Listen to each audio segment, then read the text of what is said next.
투자의 창으로서 지금 신흥국이라든지 유럽 쪽에 관심을 가져야 되는 타이밍입니다. 지금 현재 시점에서는 반짝장이 올 수 있다, 중국이. 오를 수 있다. 네. 근데 이제 그 오를 때 철저하게 미국과 경쟁을 했었을 때 살아남을 만한 업종에 들어가야 된다. 전기차 시장에서 가장 큰 시장은 중국이에요. 이제 테슬라 입장에서 중국을 버릴 수가 없어. 자, 그러면 이번에는 이 금리 인상 이후 달러 강세 뭐 계속 유지가 되고 있지 않습니까? 그래서 이제 외국인이 계속 한국 시장에 대해서 매도하는 이유를 환율에서 찾는 분들도 있기는 하거든요. 네. 제법 많이.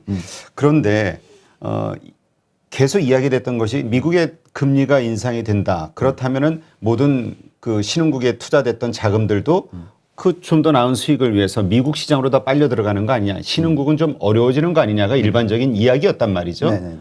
일단 금리 인상이 된 이후 이 비율에 대해서 어떻게 보시나요? 현상. 자, 우선은 언젠가는 달러 강세를 갈 수 있을 것 같아요. 그래서 우리가 달러 강세에 대한 어떤 준비를 어느 시점에서는 해야 되는데 저는 이 차트를 좀 보면서 말씀을 좀 드리고 싶어요. 자, 이 차트인데요. 이게 보시면은 달러가 어떻게 움직였느냐를 보시면 과거에 8번의 이제 금리 인상 사이클이 있었다고 보시고 보시면은 이제 이 점선이 첫 금리를 인상을 했던 때입니다. 자, 보시면 금리 인상하기 전까지는 달러가 강세예요. 그죠? 근데 이제 금리 인상을 하고 처음부터 한 6개월 정도까지는 계속 절하예요. 평균적으로. 얼마나? 아주 많은 건 아니고요. 보면은 한 4% 정도입니다. 4%. 그래서 그게 지금 윈도우의 어퍼튜니티라고 하죠. 그러니까 그 투자의 어떤 창이라고 생각하는 거죠. 신흥국 시장이 지금부터 6개월 내지 한 12개월 동안에 상대적인 퍼포먼스가 좋을 수 있다라는 거고요. 그 부분에 있어서 요걸 보면서 또 얘기를 하고 싶은데 지금 미 연준이 얘기를 하고 있는 걸 보면은 3%까지 금리를 빨리 올릴 것 같다 이런 생각을 자꾸 하게 되잖아요. 그러면 아니 당연히 지금 미국의 금리가 3%까지 올라가면 유럽은 빵이고 일본도 0이고 뭐 한국도 지금 금리를 뭐 지금 어쨌든 올려야 되는 그런 상황이 될 거고 그러면 돈이 미국으로 가는 거 아니냐 이렇게 얘기를 하실 수가 있잖아요. 근데 아까 보여드렸잖아요. 부채 비율도 중요한 거고 그 상대적인 경쟁력도 중요해요. 그래서 보시면 여기 달러 인덱스가 기억하시겠지만 이제 블라드 총재가 얘기하는 게 보면 1994년부터 95년 상반기까지 1년 동안에 3%포인트를 올렸어요. 근데 경기 침체가 안 일어났습니다. 이때가 계속 IT 버블과 나중에는 닷컴 버블까지 연결이 쭉 되죠. 그래서 이때 보시면 달러가 96 뭐 이런 수준에서 폭락을 해요. 오히려 80까지 내려옵니다. 금리를 올리는데 3%까지 올리는데 그러니까 왜 그랬냐면 금리를 올리는 것보다도 경기가 둔화될 거에 대한 걱정을 더 많이 하기 때문에 오히려 달러가 강세로 안 가는 거죠. 근데 지금 보시면 어떻게 되고 있어요? 금리를 올리면은 그만큼 부양 정책을 덜 쓰는 거잖아요. 그러면 경기가 둔화될 거에 대한 걱정이 있을 수도 있고 여기에 지금 유럽이 공동채권 발행한다. 부양 쓰겠다. 중국이 이제는 쉬었으니까 우리 부양 쓴다. 이러니까 오히려 위안화가 절상이 되고 그 유로가 오히려 절상이 되는 모습까지 나오잖아요. 그래서 금리를 올리는 것보다는 경기가 어떻게 되느냐. 이 부분이 굉장히 중요해진다. 그래서 저는 지금은 어떤 윈도우 어퍼튜니티라고 해서 투자의 창으로서 지금 신흥국이라든지 유럽 쪽에 관심을 가져야 되는 타이밍이다라고 생각합니다. 근데 그게 그럼 오래 가느냐? 그건 또 아니에요. 왜냐하면 여기 보시면은 금리를 올리고 나서 금리를 멈췄어. 그랬더니 달러가 강세로 가요 또. 왜 그러죠? 금리가 멈춰지면은 오히려 약세로 가야 되는 거 아닌가? 근데 금리를 올렸는데도 경기가 좋으니까. 미국 대단하구나. 이렇게 되는 거죠. 그래서 지금 예를 들어서 3%까지 올렸다고 쳐요. 근데 경기가 좋아. 그럼 달러가 진짜 강세로 완전히 가는 거죠. 그때 금리를 딱 올리잖아요. 그러면 요런 게 나와요. 다시 버블이 생겨난다. 완전 달러 자산이 강세로 가는 거죠. 근데 여기 보시면은 요때 살짝 또 떨어졌었죠. 강세 가다가. 이게 언제냐면 닷컴 버블이 일어나기 전이에요. 왜 그랬냐면 아시아 위기가 있는 것처럼 됐었으니까 그때 기억하시죠? 그렇죠. 예, 그러니까 그때 아시아 위기가 터졌기 때문에 우리는 돈을 더 풀겠다는 거잖아요. 그때 우리가 아마 카드 대란이니 뭐 이런 거 있었지 않았나요? 그 이유가 아니 이건 IMF. IMF 때 IMF기 때문에 미 연준이 금리를 싹 내려줘요. 2000년 이후가 아니라 그 전에 일어났던 일이다. 보시면은 요 때를 보면 어떤 거냐면 결국은 미국이 이때 돈을 풀어서 돈을 가지고 막 샀어. 네. 그러니까 달러 강세로 가기 전에 우선 돈을 풀어요. 일시적으로 빠졌는데 그걸 막 사니까 헐값에 사는 게 되는 거잖아요. 그러니까 외국 신흥국 자산들을 네. 그거를 지금 또 노릴 거란 말이죠. 우리가 보통 이제 양털깎기 한다고 소위 네. 표현하는. 네. 그래서 저는 지금 미국이 그런 전략을 지금 쓰고 있다고 저는 생각을 해요. 그래서 어쨌든 결론적으로는 뭐냐면 나중에는 달러가 초강세로 갈 거예요. 이런 모습이 나올 겁니다. 그래서 여러 신흥국이라든가 외국 자산들을 매입을 할 수가 있다, 싸게. 그리고 그거를 통해서 미국 내 여러 가지 경제 문제 해결에 또 원동력이 또 된다. 될 수도 있죠. 근데 이제 그건 한참 뒤란 얘기죠. 그렇지, 한참 뒤. 근데 지금은 어쨌든 간에 투자를 열심히 해야 될 때다. 하고 있죠. 그러니까 유럽도 그렇고 중국도 그렇고 미국한테 이기려고 하니까 어떻게든 계속 좀 투자를 해야 되는 거잖아요. 예. 그래서 투자를 할 거고 거기에 돈을 쓸 거고 거기에 비용이 많이 들어갈 거고 그럼 재정이 흔들리게 되는 거고 나중에 이제 미국은 기축통화이기 때문에 또 이런 게 하는 거죠. 근데 지금은 뭐 요즘에 페트로 차이나 뭐 이러면서 얘기하면서 그렇지. 그 원유 이제 가격 위안화로 결제해주고 그런 이런 식으로 것들. 뭔가 노력을 하고 있잖아요. 근데 그게 아직까지는 너무 멀었거든요. 되게 달러를 미미하다고 그렇죠. 하더라고요. 달러에 도전하기에는 시간이 걸린다는 거죠. 그래서 지금은 여유를 가지고 미국은 지켜보면서 그래 한번 풀어줘 볼게 이런 식인 거죠. 그래서 이럴 때는 우리가 당연히 이걸 수익을 창출할 수 있는 기회로 삼는 게 중요합니다. 그 얘기는 어쨌든 미국 주가, 미국 증시는 계속해서 우상향으로 간다라는 그 신뢰, 믿음을 갖는 이유가 된다 이 얘기신 거죠. 그렇죠. 그리고 신흥국은 그것보다 더 많이 올라갈 수도 있더라. 지금은 그러나 다시 미국 달러 강세가 되면서 이게 이제 다시 역전이 될 수 있다. 그 역전될 수 있는 시기를, 그러니까 신흥국이, 아니 뭐 쉽게 얘기해서 우리 한국 증시가 좋을 수 있는 시기를 언제까지라고 보세요? 그러니까 미국 증시가 2024년 이때쯤 되면은 부채 비율도 제법 많이 떨어졌을 거고 결국은 주식 시장이 좀 빠진다 하더라도 한 20%, 30%, 뭐 많이는 40%, 50%까지 빠진다 하더라도 상대적으로 버텨낼 수 있는 힘을 생기게 할 수 있다라고 생각하는 시기가 온다면 그때는 이제 뭔가 많이 바뀌겠죠. 그러니까 아까도 얘기하셨던 미국의 그 부채 비율이 지금 120%가 넘는데 100% 정도로 근접해지는 시기를 한 2024년이면 되지 않겠냐? 2024년, 뭐 2025년, 뭐 이 정도 보는 그 거죠. 정도 구간에서 그렇다면 이야기하시는 그러한 그 달러 강세와 함께 여러 가지 전 세계 주식시장이 급락을 하기 시작하는 그런 시기가 올 수도 있습니다. 근데 지금은 오히려 반대로 상승 주기가 올 수 있는 그런 타이밍인데 재밌는 게 요거 한번 볼게요. 지금 98년에 러시아 디폴트 사태 기억하시나요? 네. 예. 그러니까 러시아 디폴트 사태가 98년 여기가 언제냐면요. 8월 달이에요. 우리나라 증시가 언제 저점을 찍은지 아세요? 모르겠는데. 6월 달입니다. 미리 선반영했네. 예. 보시면 여기에 코스피예요. 고점 대비해서 쭉 빠졌어요. 와, 75%까지 빠졌어요? 예. 76% 빠졌습니다. 엄청나네. 보시면 6월 16일이 저점이에요. 근데 옆으로 좀 기다가 10월 달부터 폭등을 하죠. 예, 280% 상승을 오히려 합니다. 디폴트 선언하고 나서. 네, 러시아가 디폴트 선언하고. 그러게요. 예, 우리는 이제 여기 이때 IMF 왜 그랬냐면 미 연준이 금리를 내려줍니다. 그래서 지금 현재 시점이 중국을 보면 미국에 상장되는 중국 이렇게 빠졌잖아요. 74%. 여기 이제 부양책들이 들어와요. 그러면서 지금 중국 이게 지금 올해 얘기인 거죠? 네. 많이 빠졌네요, 중국 증시도. 그러니까 이 중국 증시가 아니라 미국에 상장돼 있는 중국 드래곤 차이나 인덱스예요. 그러니까 경쟁을 하고 있는 미국이랑 얘네들 이렇게 빠뜨려 놨다라는 거죠. 지표를. 예. 그래서 이렇게 빠져졌으면 이게 튈 겁니다. 그러니까 지금 알리바바가 확 튀는 모습이 나왔고 심지어는 이제 홍콩 시장에 올라가는 모습이 나오고. 말로 빠지기도 엄청 빠졌지만 오를 때도 보니까 막 10% 막 8% 막 오르더라고 지수가. 네. 그래서 저는 이제 중국을 어떻게 보고 있냐면 지금 현재 시점에서는 반짝장이 올 수 있다. 중국이. 오를 수 있다. 네. 근데 이제 그 오를 때 철저하게 미국과 경쟁을 했었을 때 살아남을 만한 업종에 들어가야 된다. 내수주 같은 거.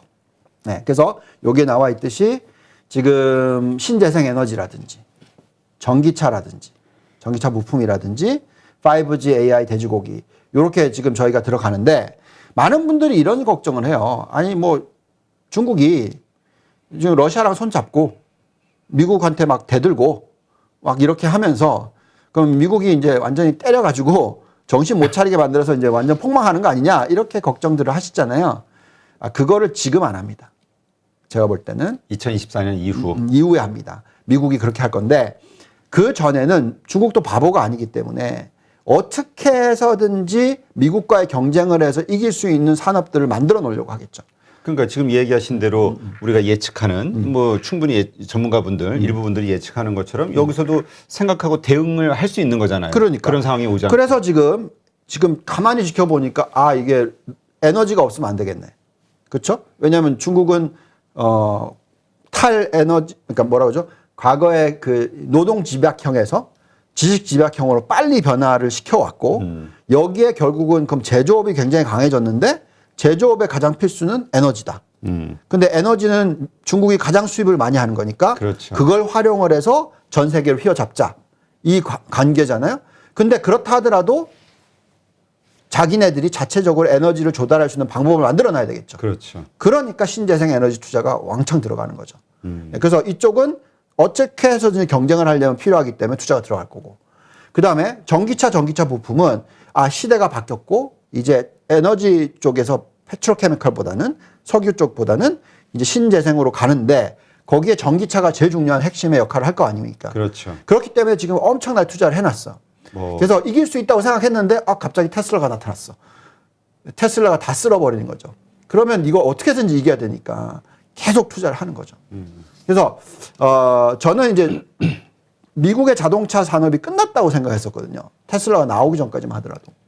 왜냐하면 이게 굴뚝 산업이잖아요. 그렇죠. 그리고 GM, 포드 이 브랜드 자체가 네. 이미 구닥다리 브랜드처럼 이미지가 돼 그렇죠. 있어가지고. 왜 그랬냐? 왜 그런지 생각해 보세요. 생산성 향상이 없었잖아요. 그죠?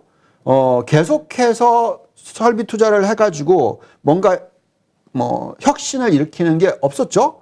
여기에 가장 센 게 노조. 우리나라도 그건 경험하고 있잖아요. 워낙 세요. 자동차 쪽이. 그렇지. 그렇죠. 그게 다 이 가솔린 자동차 쪽이란 말이죠. 근데 테슬라가 나왔어. 근데 테슬라의 그 문화가 어떤지는 들어보셨죠? 구체적으로. 네. 일론 머스크가 일주일에 120시간씩 일한대요. 엄청 일중독자네. 네.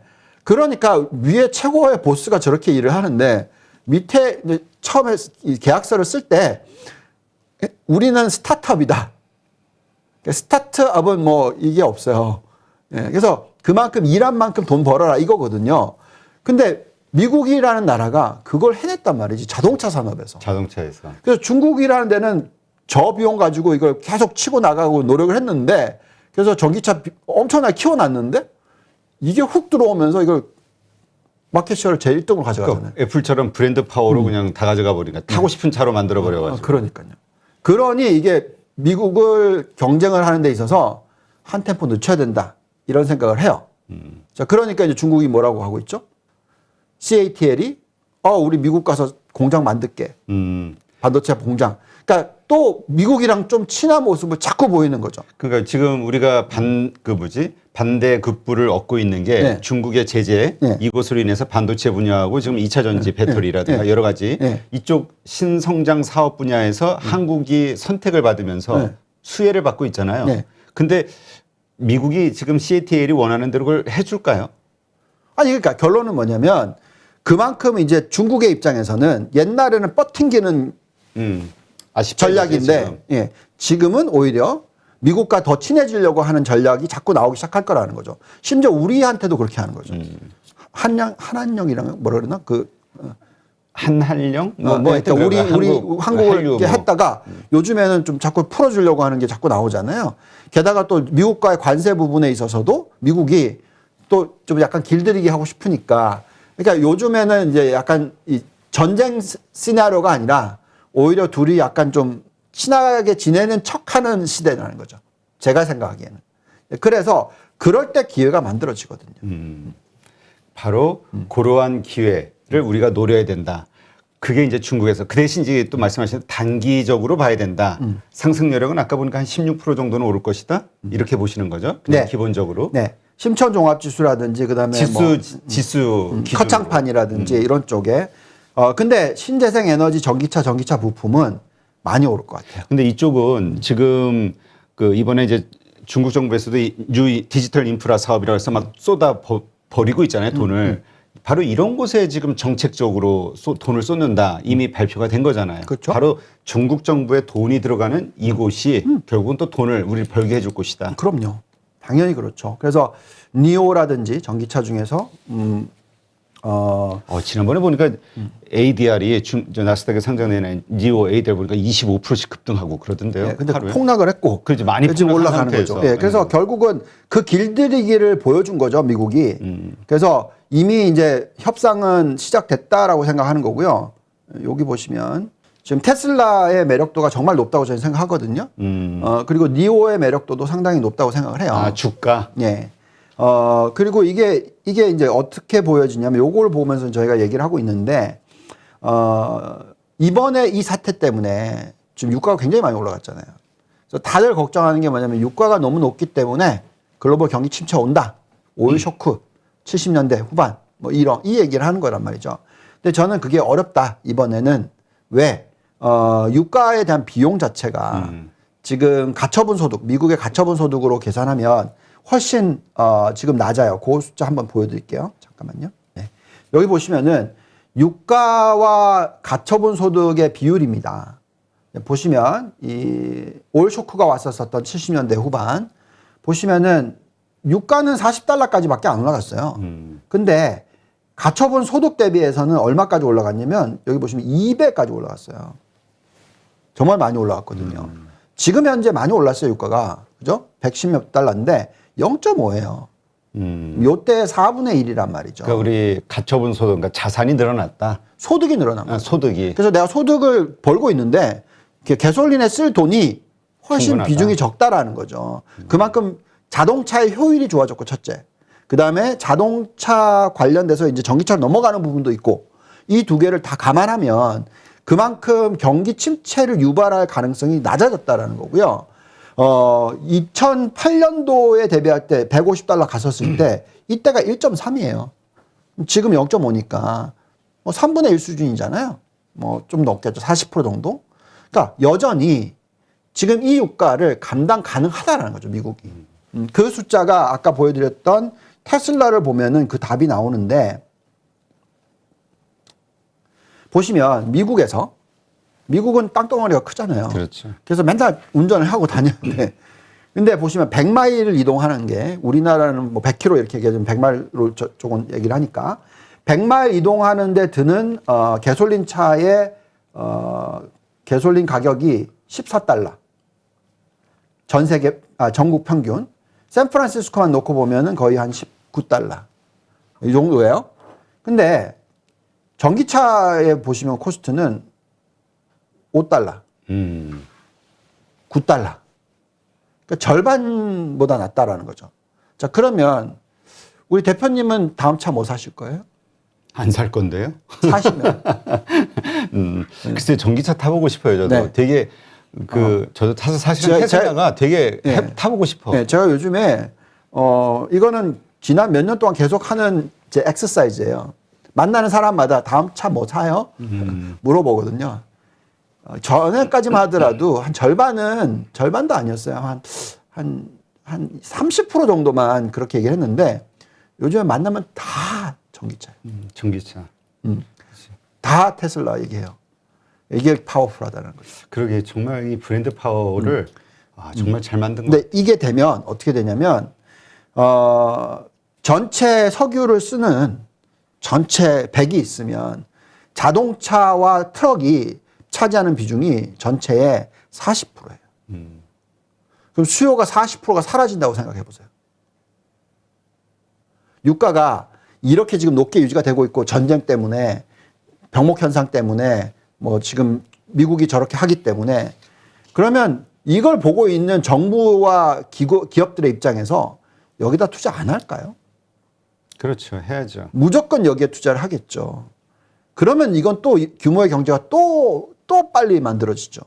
그럼 이건 자연스럽게 self-fulfilling이라고 하죠. 그러니까 자연스럽게 그렇게 되는 거죠. 그래서 그런 걸 감안했었을 때 우리는 지금 이걸 보고 있으면 어쨌든 뭐 시장 점유율을 얼마나 잡아먹느냐. 글로벌 가장 큰 자동차 회사인 복스웨건 그룹이 의 2배다. 그러면 당연히 프리미엄을 줘야 되거든요. 그래서 저는 테슬라 여기에 이제 전기차 시장에서 가장 큰 시장은 중국이에요. 그래서 테슬라의 입장에서 중국을 버릴 수가 없어. 그렇지 뭐 인구가 일단 14억이니까. 그러니까 니오도 여기서 이제 따라가는 거죠. 그러니까 우리나라도 옛날에 당연히 우리나라 시장에서 자동차를 현대차가 결국 따라잡는 부분에 있어서는 당연히 그 시장이 컸으니까 마찬가지. 중국이 시장이 크다면 계속적으로 따라갈 수 있는 그런 힘이 생기는 거죠. 그래서 저는 중국의 전기차들도 필요하다. 중국의 부품주들도 필요하다. 뭐 우리나라의 부품주만 사 이게 아니라, 네. 우리는 냉철해져야 된다. 예. 그러니까 지금 시점에서는 이러한 방향으로 중국에 대한 투자도 수익을 올릴 수 있는 기회가 된다. 하지만 우리가 아주 뭐 장기 개념이 다 다르겠지만 그렇게 오랫동안 투자할 곳은 아니다. 위험성이 있다. 아까 말씀하신 2024년 전도. 원래 신흥국은 변동성이 심해요. 근데 보통 전에 이 코로나 전후만 해도 빅수 지수가 한 25 전후 내려왔을 때 신흥국 투자를 해야 되는 것이다. 그러니까 미국 경제가 좀 안정화가 됐을 때 그런 얘기가 많았는데 지금은 빅수 지수가 꽤 높지 않나요? 많이 떨어졌죠, 최근에. 자, 빅수 지수가 지금 얼마일까요? 얼마죠? 21.67. 그래요? 많이 내려왔네요. 그 30 막 이렇게 했을 때가 상당히 네. 그리고 요새 또 최근에 또 미국 상당히 시장 안정이 좋잖아요. 됐으니까 네. 급등했으니까. 네, 그래서 저는 지금 현재 시점이 시장을 비관적으로 보시면 안 돼요. 많은 분들이 지금 이렇게 얘기하잖아요. 하도 뒤었잖아요. 올해 1사분기에. 그렇죠. 예, 그러면서 이제 다들 느닷없이 그냥 이건 데캡 충격받았죠. 바운스다라고 또 막 얘기를 하실 거예요. 그래서 일시적 이 반등. 올라올 때 팔자 뭐 이렇게 많이들 그치 얘기하시는데 반등심에도 예, 아마 예, 그렇게 하시면 후회할 것이다. 후회 많이 하시게 될 겁니다. 그러니까 지금 상승하고 있는 이 구간에서 다시 한번 떨어질 것을 생각하고 매도한다, 비중을 줄인다. 이것은 결국 후회하게 될 후회할 것이다. 왜냐하면 것이다. 계속 2024년까지는 우상향으로 갈 거라고 보시기 네. 때문에. 근데 중요한 거는 이번 게임은 철저하게 종목 선별이 중요하다. 그 종목을 선별하는 건 지금 말씀하신 대로 미국이 됐든 또 중국이 됐든 이 신재생 관련, 전기차 관련된 곳들, 그 다음에 매출의 규모가 계속 증가하고 글로벌 경쟁력을 갖추고 있는 산업인데 그걸 보면 이제 미국으로 따지면 이런 종목들이죠. 여기 보시면 이제 우리가 13개 종목을 항상 들여다보거든요. 근데 이제 여기서 다 좋다라는 건 아니고요. 이거는 이제 ETF죠? 아니요, 종목입니다. 종목. 종목이에요? 네, 종목입니다. 티커. 예, 그래서 그 종목을 보시면 이제 퀄컴, AMD, 알파벳, 구글이죠. 마이크로소프트, 테슬라, 애플, 넷플릭스, 아마존, 세일즈포스, 엔비디아, 심지어 메타 플랫폼, 전에 페이스북. 예. 뭐 이 정도까지 보시면 상승률이 제법 높게 나오죠. 퀄컴이 제일 높네요. 네. 그래서 저는 여기서 진짜 중요한 것은 구글, 그 다음에 마이크로소프트, 테슬라, 애플 요 네 개 종목은요 무조건 들고 가셔야 된다. 무조건. 예. 왜냐하면 미국이 패권을 잃지 않는다라는 가정을 둔다면 이쪽은 당연히 경쟁력을 유지시킬 거죠. 예. 그래서 지금 어쨌든 구글은 우리 유튜브가 뭐 꺾이겠어요? 네. 계속 성장을 하겠죠. 그리고 마이크로소프트가 사실 심지어 앞으로 메타버스의 승자가 될 수도 있다 이런 얘기를 하고 있죠. 여기 이제 테슬라는 아까 계속 설명을 해드렸고, 그다음 애플 참 대단해요. 그러니까 엄청난 것 같아. 아니 무슨 삼성이 참 잘했는데도 예 하이엔드 쪽 그러니까 비싼 그 핸셋, 그러니까 비싼 그 스마트폰은 시장 점유율 60%랍니다. 진짜 부러워요. 정말 대단하다고 생각할 수밖에 없고. 그래서 아무튼 이거를 얘네들을 이기지 못하면 미국의 패권은 안 사라진다. 알겠습니다. 그러니까 우리가 아까 얘기한 그런 큰 섹터 산업도 중요하고 그다음에 이런 개별 주식 종목도 단에서 중요하고. 지금 이야기하신 저 빅테크 기업들 꼭 들고 갈 만한 기업이다. 그리고 지금 이제 좀 많이 올라왔잖아요. 또 반등을 했으니까 그럼에도 불구하고 살만하다. 그럼요. 네, 알겠습니다. 네, 오늘 이렇게 해서 미국 시장 그다음에 글로벌 경제 상황 한번 전반적으로 점검해보는 시간 가졌고요. 네, 이제까지 좋은 인사이트 함께해 주신 유동원 본부장님 고맙습니다. 감사합니다. 누구나 1시간 안에 200개 종목에서 좋은 종목을 고를 수 있는 그런 능력을 배양할 수 있도록 제가 도와드리려고 그렇게 하고 있습니다.